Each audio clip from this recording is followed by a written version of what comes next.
You're listening to Crystal and Emily on Love Your Shelf, the best librarian podcast in the extensive and highly competitive field of librarian podcasts.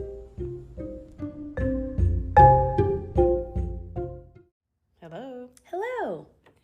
So we're only a few days short of our recording promises that we made. And and that so it was really just like a scheduling situation. It wasn't like we thought about it. We weren't just like lazy. Right. I had some days off, so that's why. You were lazy on your days off. I thought about phoning it in, literally, but and never. No, don't do that on your vacation. No. But we're back. We're back. We still have lots of stuff, lots of books, lots of things that we've watched. And so some good, some bad. Yeah, but entertainment at its finest. Exactly. Mostly, hopefully. Yes. So basically, I'm just going to work my way through my list of stuff that I've read. Yeah. We'll start with that. And I don't even know, haven't even thought about what I'm going to say about these. So we'll just see what comes out of my mouth. You think about things before? I just show up. I think it's pretty obvious that I don't think about what I'm going to say. It's okay. It's probably the same for me, too. No. But this time in particular, really. All right, here we go. I do have lots of thoughts about it. This is Love Your Shelf Improv Edition. Yes. Okay. Yes, and go. Exactly. So, I can't read the name of this. Crystal needs glasses. Yes. So, the first one that I'll talk about is Once There Were Wolves by Charlotte McInerney. Great name. And it's about a woman who is a wolf conservationist. Yeah, I know. Thought you were going to stop at wolf. She's Keep going. A wolf. And she goes to Scotland because... And honestly, I didn't double check to see how factual this is. Okay, yeah. It's a novel. You knew I was about to ask. Yeah. And so she goes to Scotland to repatriate wolves because they've all been killed off there. Wow. And, because Scotland's known for its sheep, wolves, sheep. Don't go well. Not a problem. good mix, yeah. And so, but having an apex predator in an environment. Yeah. It heals the environment. Yes. And so that's part of why they want to reintroduce them. Sure. So she takes these wolves and it's kind of like there's that aspect of it.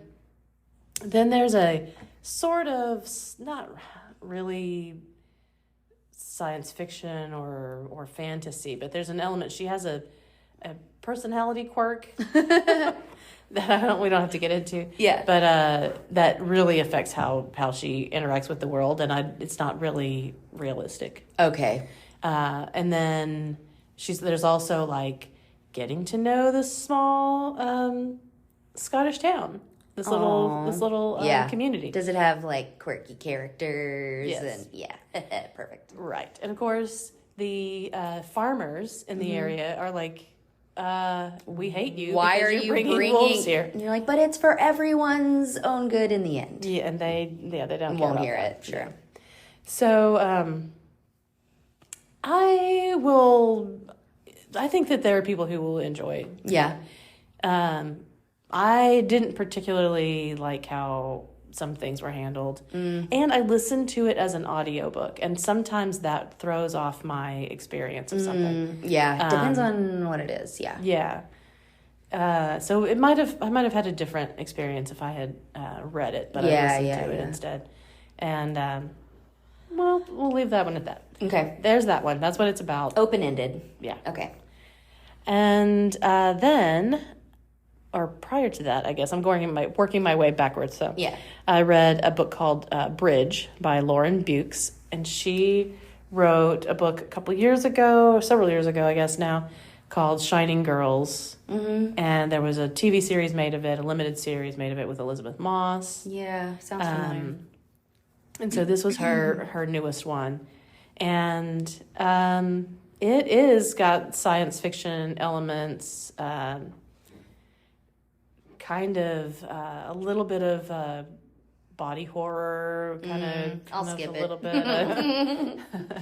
Not a fan of body horror. Yeah, this one is about another woman who is looking for, or she's going back to where her mother lived because she has passed away, and she's cleaning out her apartment. Her mother had been a neuroscientist and has left some clues about some things that she wanted her daughter to know about or something. Okay. And she also gets to her mother's place, and it's been ransacked. Oh. And she doesn't know, like, she thinks that her mom is just like a professor. Regular lady. Yeah. But she's a spy, and this is actually Spy Kids 3. I'm just kidding. And then chaos ensues because it is the science fiction thing comes in. So, okay. Yeah. It's a little bit of a mind-bendery kind of thing. And this is not one I want to spoil too much because like the main gist of everything kind of centers on this one concept, which I'm not going to mention. Okay. Because that'll really, it'll give away too much. Okay. I kind of had a little bit of trouble with Shining Girls because it was a little violent for me. This one has some violence. It's not as... You mean you had some trouble with the series? With both. Okay. The series is pretty close to the book. So the book, the series were both a little harsh. Okay. But this book, not quite as much, and I enjoyed the story a little bit better. Oh, cool. That's good. And even though it's complex, you can keep up with it and kind of figure out, what's going on. Do you think will they continue the TV series? No, I think it was a limited series. That's it. Okay. As far as I know. Yeah. It was a couple years ago that it came out. So. I know, but it sounds so familiar. Yeah. But yeah. Elizabeth Moss, man, she likes to do tough topics, play the tough topic roles. Yeah, she's in Handmaid's Tale, and I have not finished the most recent season. I started it. I know. Nick hasn't been able to kind of, rally himself to watch it, to put it back on. Yeah, and we've talked about it before. I was read the book when I was a teenager and saw the first adaptation of it back then. It was a movie. And, I wouldn't say that I'm a fan of it, but I'm a Margaret Atwood fan, and it's a good book. Yeah, yeah. And then the series, and then her subsequent novel called The Testament. Yeah. It just lost me a little bit. Fell off from there. Yeah. So, but Elizabeth Moss, great actress. But she chooses some tough subject matter. Yeah. Let's see. Previous to that, I read The Twilight World by Werner Herzog. He's known as a documentarian, a filmmaker. Well, documentarian and narrative filmmaker. But, and he is a character. I've probably talked about him before. Yeah. He's in a documentary about something else. He's not making it. But they're like in the hills somewhere, and he gets hit by a random bullet. He like a small caliber, just getting nicked or whatever. But he's just like, they're like, the person who's with him is, did you just get shot? And I hate it when that happens. Exactly. And he's just like, flesh wound or whatever. And what a tough guy. You just don't worry about it. It's fine. So he's a real character. Yeah. And he's in The Mandalorian. He's not necessarily an actor. He just seems like he's doing everything. Yeah. He's the one who says that he wants to see the baby. And there's like the meme about it, if you haven't. Oh, yes. Yeah. Okay. That's really funny. Yeah. So that gives you a picture of who this guy is. So this is kind of like, this is based on the story of a Japanese soldier at the end of World War II. Yeah. Who is told by his commanding officer to stay on this island, like off the Philippines, and blow up the airstrip. Everybody else is getting out. He's gonna have a few men. They're gonna stay and take it out, and then wait for them to tell them that the war is over. Okay. Guess how long he's on that island? Oh God, how long? 30 years. Oh my God, I'd be so mad. Yes. And so Herzog kind of tells the story. He prefaces the whole story about this other guy by saying that he's in Japan for some reason, and he's offered to meet the Emperor of Japan, and he's like, what am I going to say to this guy? Right. We're just going to sit around and talk about, trivial Yeah, we have nothing in common. Yeah. Well, I know that immediately. And so everybody is like, super stunned that he's turned down this great honor. Yeah. And they're like, well, what can we, do? He's like, I want to meet this guy. Yeah. Exactly. So he meets the guy, talks to him, and then he's telling his story. That's really cool. And it is bonkers. I mean, Castaway, who like that? I mean, yeah, it's nothing. I mean, I know he's not like stranded. He basically. Well, but I mean, he like has stuff he needs, right? No, his commanding officer tells him basically, you become the darkness or whatever. You're a ninja. Okay, you live in the jungle. Like, you can't let anybody ever see you. And one by one, the other men that are with him. Are things happen, and so by the end he's alone. What a terrible deal! Yeah, it's. I know who I would find after I got back from those 30 years. The boss who told him that. Well, so people come basically they make these incursions onto the nearby villages. Yeah. To steal food and stuff because they're just in the jungle. Yeah, and so people know that there's somebody out there. They can't catch them. They don't know who they're it is. Real sneaky. Yeah, so they became the darkness. I mean, I think after 5 years, he's declared dead. He has a headstone and everything, but for some reason, they find out that there's some guy out there. Somebody's out there, and his family comes to look for him. This is all much later. Yeah.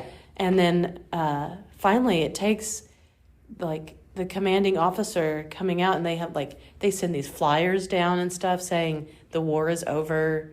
They leave newspapers out that hopefully that they will find. What? They think it's the guys think it's propaganda. They think that it's fake to get them to come out. No. Yeah, it's just really insane. That's awful. Yeah. So finally the commanding officer, who's 1,000 years old. I was about to say, he's still alive. He comes out there and he's like, you stand down. It's really me. It's really over. They're like, we don't believe you. You're in a disguise. Yeah. Except by that point, it's just the one guy. Yeah. Okay. Yeah. What? Yeah. And then he just reintegrated back into society. What? And was a great man and did great things. And wow. Yeah. So, if that sounds like something, and sounds like something you'd like. Yeah. It really is fascinating. And yeah. Herzog, especially if you're a fan of his, you'll be able to imagine the language that he uses is very particular to him. Love it. And it's at once philosophical and touching and really smart, but also crazy and funny because it's so silly. Yeah. And anyway, so Twilight World. Fabulous. And I also read another fabulous, this is actual nonfiction, whereas the other is edges into his, kind of his interpretation of it. There are places in the world where rules are less important than kindness by Carlo Rovelli. And Great title. And it's a series of essays. He is a scientist, a philosopher, and the essays are very short and just kind of about a wide range of topics. But he's super smart, and I really recommend anything that he has written. But this one in particular, I think, each essay you'll take a nugget that will stick with you. Is there a theme throughout, or just book of essays? No, there's really not a very strong theme. It's cool. pretty loose. I'm just asking because I like what the title's saying. Yeah, I agree with it. So yeah. I also read All Good People Here by Ashley Flowers, and she's the podcaster. Oh my gosh! Wait, well, no, not Criminal. That's Phoebe Judge. Nope, that's another one. Crime Junkie. Yeah. Yes. So she's written a novel. Which is hilarious to me because I make so much fun of her. It is not the greatest novel ever written. But you can tell that she's taken it from, JonBenet Ramsey case. Yeah. Which is funny because you just mentioned that I did. earlier. Yeah, that's so funny. And just other kind of like high profile cases, but mainly that one. So it's about a young girl who gets kidnapped and from her, I think it's set in the 90s. Which was when JonBenet Ramsey was. Yeah. And so then later, I want to say 15, 20 years later, the little girl who lived across the street from the girl who disappeared is a reporter, and something else happens in that same small town. So she goes back to try to get to the bottom of it. Interesting. Yeah. So, I mean, it's like a straight up, mystery based on true crime kind of thing. Not bad, not the best thing I've read all year. I nothing against her, but that's really funny. Yes. Let's see. I also read The House Across the Lake. I don't think I've talked about this one before. I don't think so. But it's the newest one from Riley Sager. Oh, okay. Who we've talked about before. Who Final writes Girls. Yes. There was another one that Vicky Schmidt said was really good. Yeah. I can't remember. I've read several of his. In fact, it was really funny because I saw somewhere that it's a nom de plume for a writer, and that he had started out writing like literary fiction, and apparently had some acclaim, but couldn't sell any of it. So, or how that goes. He's like, let me write something. Yeah. And now he's just burning it up with this Riley Sager stuff that is, all these bestsellers, and he's cranking them out too, like at least one a year. So. Go him. Yeah. Found his little place. Yeah. But this one is about this woman who is I keep saying the same thing. This one is about a woman who I'm a professional. Yeah. Basically is what I'm saying. Like, this is what you're supposed to say. We're improvising. Exactly. So in The House Across the Lake is this ancient lake, I want to say in Maine. Somewhere up in that area. I'm going to be disappointed if you get it wrong. Yeah. You're checking up on me. Somewhere like that. Okay. And it is this community where I want to say that there's like 4 or 5 houses on this lake, and that's it. Okay. And one of them is an actress. Kind of like she's an actress who is the daughter of a very famous actress kind of thing. And then there's the new like tech guy who and his wife, who is a model, who has moved into one of the houses across the lake, and then there's a couple other houses there, and the actress, her husband, a year before the start of the novel, drowned in the lake. Oh, and so the tech guy. No, the actress. Oh, the actress. Sorry. Okay.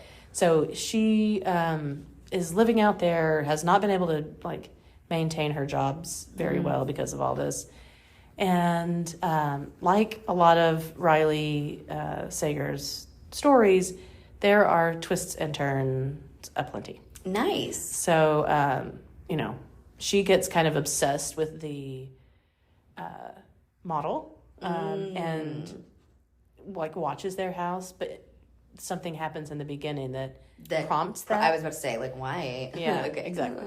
And so something big happens in the very beginning. Anyway, so I'm gonna write this one down too.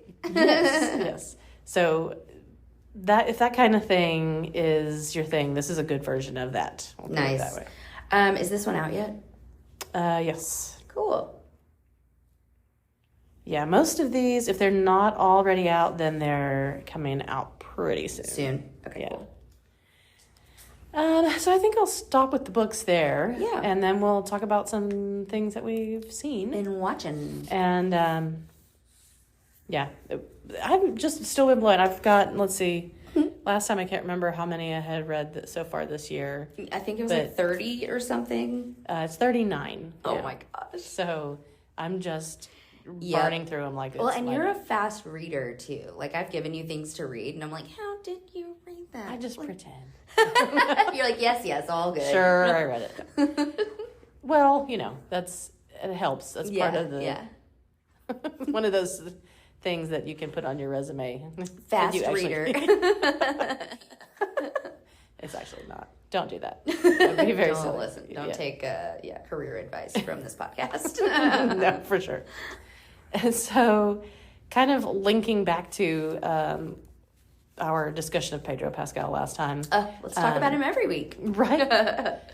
He's big right now, too. Yeah. Mm-hmm. Well, he was in a real dumb movie called The Bubble. It's on Netflix. Oh, what's it about? It's Judd Apatow.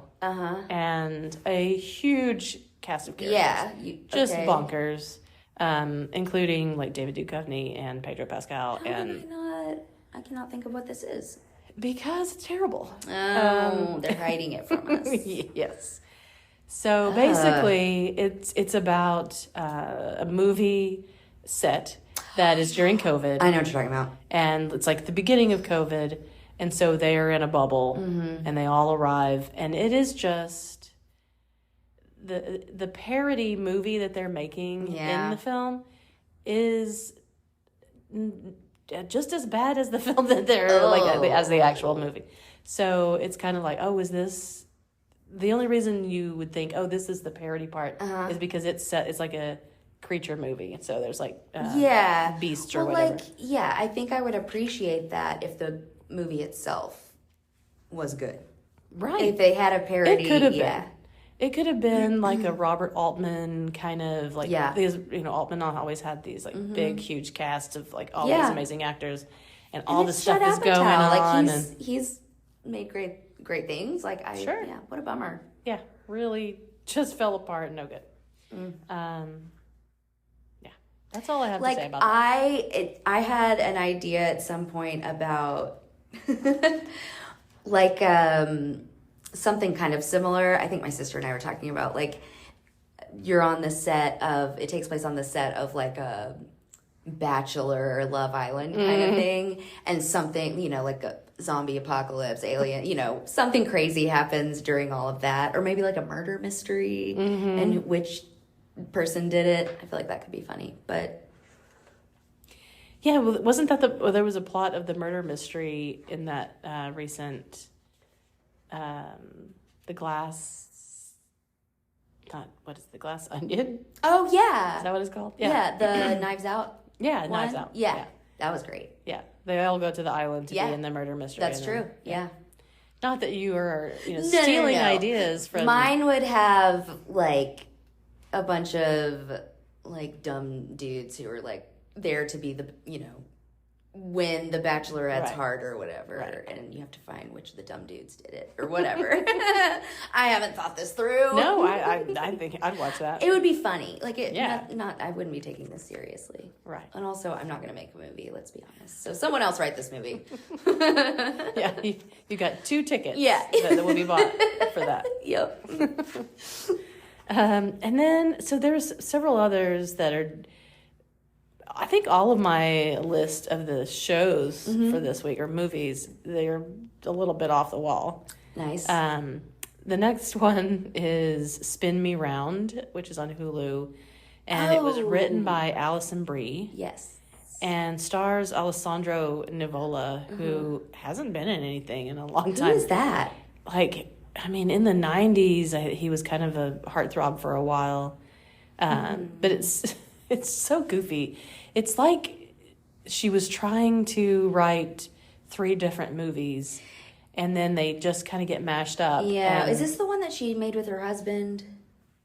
Maybe. Dave Franco. He's not in it. Okay. I know that they made a movie together, but I think it might have been another one that came out recently. Maybe so, because he's definitely not in it. Okay. Some other good people are in it. Anyway, go ahead. Maybe. Okay. I'll look into it. Yeah. I didn't check to see. But she plays this woman who's like a manager in an Italian restaurant that's like a kind of a global chain kind of thing. Mm-hmm. And the owner of this restaurant is this heartthrob guy who lives in Italy. And she gets chosen for this program to go to Italy and learn about pasta. Yeah, basically, exactly. And then, like she's going to stay in a villa and do all of this amazing stuff.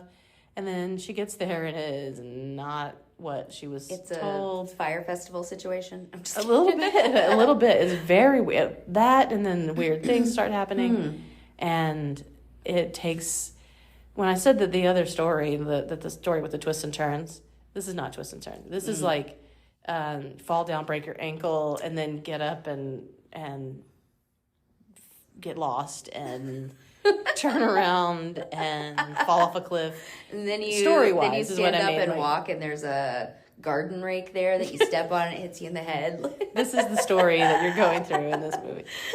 And so I can't recommend it. Poor thing, because I like her.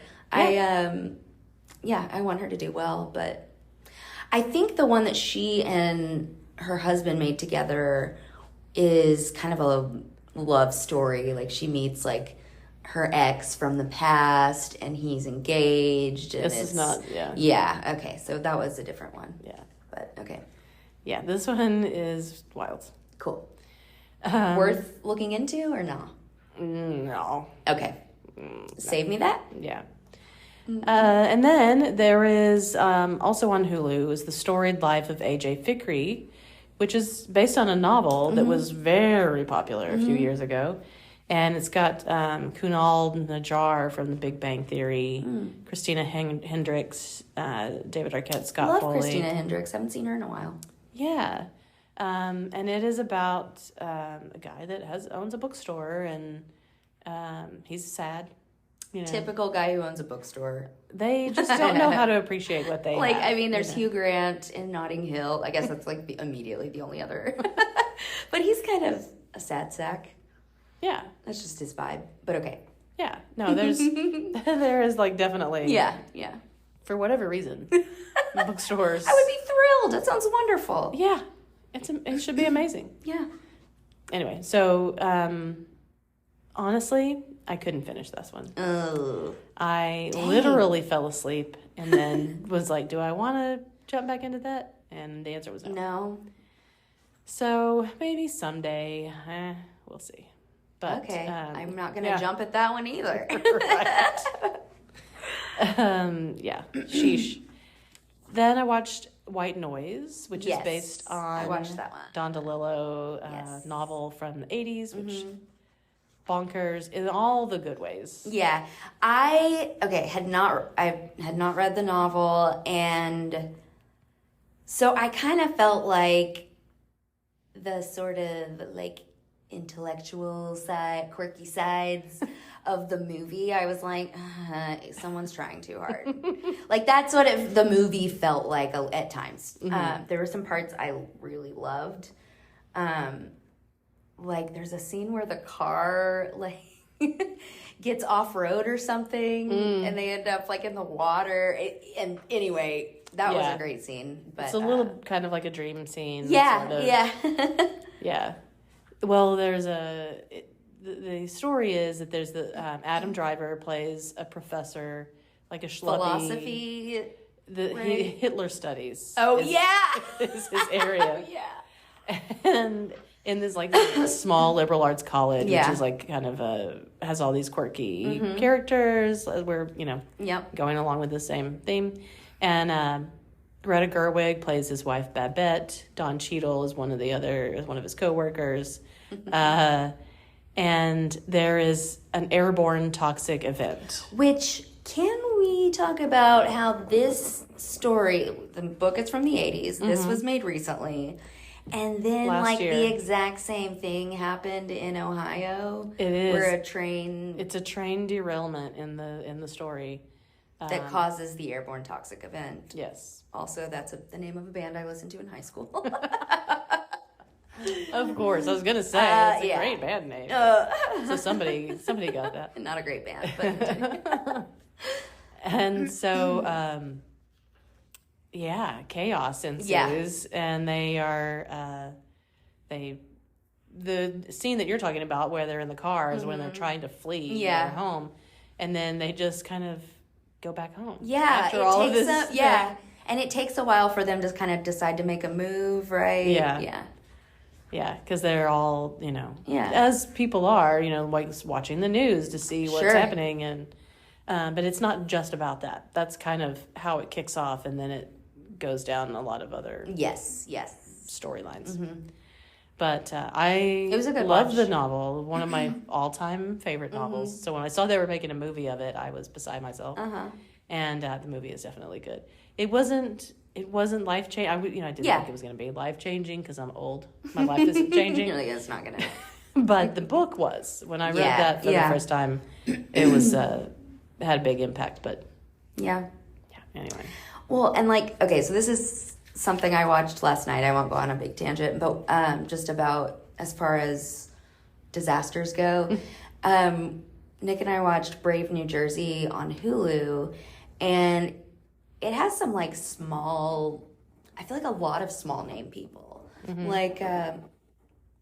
Is it Tony Hale? Who's the guy who's Buster on Arrested Development? Yes. Okay, Tony that's Hale. him. Okay. Yeah. So he's the lead, and he's probably the most well-known person, but there are a lot of faces you'll recognize. But it's about somebody's, I guess, imagining of the chaos that ensued after the War of the Worlds broadcast in 1938. And so it's this small town in New Jersey. And at first I was like, this is such a great idea, because immediately all these people, it shows everyone's true side. Mm-hmm. This one guy just gets in a car and drives away from his family, and then it's like, bro, you're gonna have to come slinking back, or not, or and maybe so that's just and so I loved that idea, but I just felt like the movie fell flat. Here I am on a movie making tangent. Yeah. I want to remake this movie, or I want someone else to, because it could have been great. Yeah, I hate that. I know. I feel like we have a lot of here's the thing I watched. Yeah. Don't worry about it. Yeah. So this is not so much as a recommendation session. This is you more have saved me from wasting my time with things. So hopefully I can do that for others as well. Yes. Let's see. What else might we... So there is one that I enjoyed. Mm-hmm. And that's Hello Tomorrow. Mm-hmm. It's on Apple Plus. Mm-hmm. Billy Crudup, who I've always liked a lot. Love Billy Crudup, yeah. Plays a salesman who, and it's really hard to describe the setting of this. It's a series. I think there's 8 episodes of it so far, and it's like an alternative dimension or something where there's technology that's more advanced than what we have. Yeah. But they're driving around in 50s, 60s style, and the fashion is kind of that's cool. along that. And so, and some things are real quirky like that, but they have gotten to the moon and started colonizing it. Oh. And so Billy Crudup is selling houses on the condos moon. On the moon. Awesome. And he's got his, his coworkers, and he's kind of an oily, greasy guy where he's selling timeshares, kind of where they go and they set up in a hotel and they have all these leads and they go around, they convince these people to come to these hotel conference rooms and give them a spiel and do all this stuff. And, again, it's another one of those where it's not what it seems at all. And I've really enjoyed it. Cool. Everything from the introduction, the titles, it's great. And then the costuming and the set design and everything is amazing. It's the Jetsons come to life, but they live in California. That's so cool. And they're not in outer space. I love that. Yeah. Very, very cool. And that one's called... very quirky. What? Hello, Tomorrow. Hello, Tomorrow. I need to remember that one, too. I watched... Can I say something I watched that I really liked? This is for the kids. Because I was so out of touch with I've been so out of touch with the Oscars the last several years. I mean, I used to live for Oscar night. And I haven't been watching it either. One that I did watch is on Netflix. It's called The Sea Beast, or maybe it's just Sea Beast, but either way, it was up for Best Animated, and it's so good and cute. It has a great message. It's old-timey pirate days. I really don't know.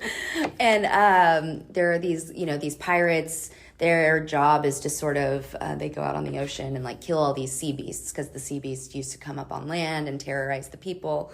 But they're sort of the heroes because they, keep the sea beasts at bay.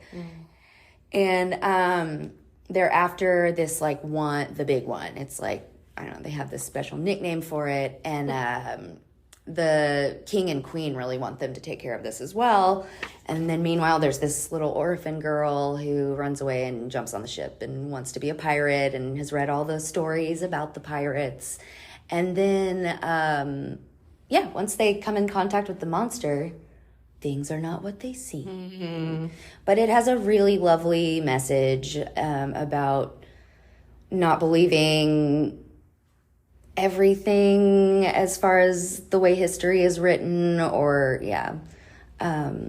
it was really sweet and fun. That sounds good. I recommend it. Yeah, I want to watch that. You should. It's a feel good, sweet movie. Yeah. Well, I'm glad that you brought up, I'm going to go back to a book, but I'm glad you brought up children's. Yeah. Because I am almost finished with a very touching and adorable story called The Eyes and the Impossible by Dave Eggers, and it comes out in May, early in May. But it is beautifully illustrated, but like paintings, just gorgeous. I love it. And it's about a free dog whose name is Johannes, and he lives in a park, and it's told from his perspective. It's his story. So adorable. And it's adorable, but it is also very thoughtful. It is more advanced. It's not a picture book. It just has a handful of illustrations. It's a chapter book. Who did the illustrations? Do you know?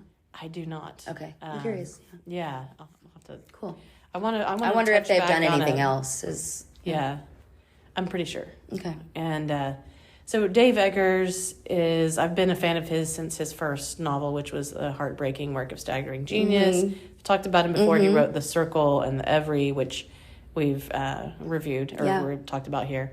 And but this one, it is Johannes is he's the eyes of the animal community, and they have there's not a hierarchy, but not necessarily. There's no leaders. Yeah. But there are the elders, and it's these 3 bison that live in the park. I love it. And so he goes out, and he's got assistants who are the other animals. There's a raccoon and a squirrel. He's the only dog. Well, and all 3 of those are perfect for being eyes. Exactly. And then there are birds, of course. Yeah. Great. And then, other characters. And they all have their quirks, and they're just, it is hilarious, in a very low-key kind of... I'm in line. Oh, yeah. It is. Yeah. It is so good. Back off, everyone. I'm reading it first. Yes. And so, he describes, his thing is that he runs. And he runs, and he runs 1,000,000 miles an hour, and he's the fastest thing on earth, and can't stop me. Yeah, and he's I'm probably 1,000 years old. Just the time having and no everything. Concept of these things. Yes. I love it. But they all have human names, and they use human language. I love an animal with a human name. It sounds very silly. It reads very different from that. And so the humans come in and they're building something, and so of course he's keeping an eye on it. And it turns out it's a museum. So he sees paintings for the first time. Oh. And he describes them, and he goes back and he's telling the others about, they're like, well, you mean a photograph? And he's like, no, it's not. It's different. And to have his like descriptions of what art is, yes, it's really amazing. It's beautiful. And as soon as I'm off work, I'm finishing the last 5 pages. But and then there's adventures and things happen. Yeah. And, is it a quick read? Relatively, yeah. Nice. 150 pages, maybe. Cool. Yeah. Something like that. Yeah, no, it's not bad. Nice. But I'm so far highly recommend it. Yeah, if I finish it and that changes, I would be surprised, but I'll report back. But the last 5 pages are just awful. Just no. Hopefully, read a lot of these things that I've read recently have major like sad parts in them. So I wanted something that's a little more uplifting. Yes, that sounds like it. Well, and then I want to just wrap up by saying that The Power. Whose author I can't remember at the moment. And I think I probably discussed it here because I read it several years ago. But it is coming out as a series on Amazon Prime, in a couple weeks. Cool. And it is about an alternate universe where young girls and young women suddenly what happens to us? Yeah, well, they have the ability to shock men. Oh, like they can control it? Only women. Well, not at first. It's just like I touch somebody and they kill over. But and it starts slowly, but then it like grows exponentially to where it's like basically all young women that get this power. Older women don't? Is there an age cutoff? It starts out. Do I count as a young woman? Would I count? We won't get into that, but it starts out with like younger girls or teenage preteens, whatever, and then it expands. Okay. Yeah. Cool. And I'm really curious to see how they're going to make this into a series. But there's been a lot of kind of sci-fi series based on novels recently that I've really enjoyed. So that's great. Hoping that this one... Keep it going. Yeah. And anything else that we need to...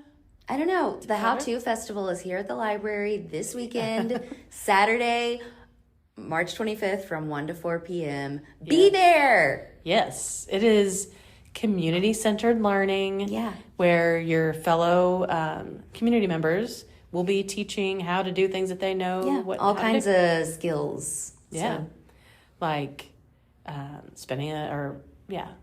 making a clay pot on a pottery wheel or roller skating. Doing yoga, all kinds of crocheting, knitting. My mind is blank now. Ooh, even how to use like Google Workspace and social media. Somebody might be doing that one, but I think that's really handy. Oh yeah. So there's stuff for little kids, there's stuff for grown-ups, all ages. Yeah. It'll be fun. Yeah. That wasn't even the tip of the iceberg, what we just mentioned. No.